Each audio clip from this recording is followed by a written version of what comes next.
Hello' everyone, এয়া আজি আহিছোঁ নলবাৰীৰ ৰাস চাবলৈ। যিহেতু নলবাৰীৰ ৰাস বহুত ডাঙৰ, আপোনালোকে জানেই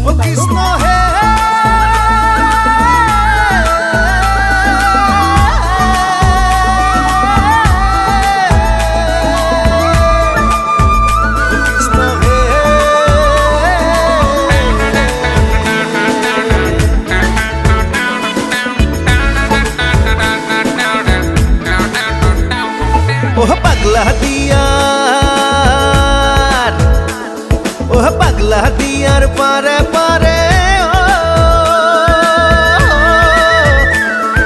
পাগলা দিয়ার পারে পারে ভক্তির জোয়ার উঠে গোপী খবর নাচে নাচে প্রভু কৃষ্ণর বংশী বাজে।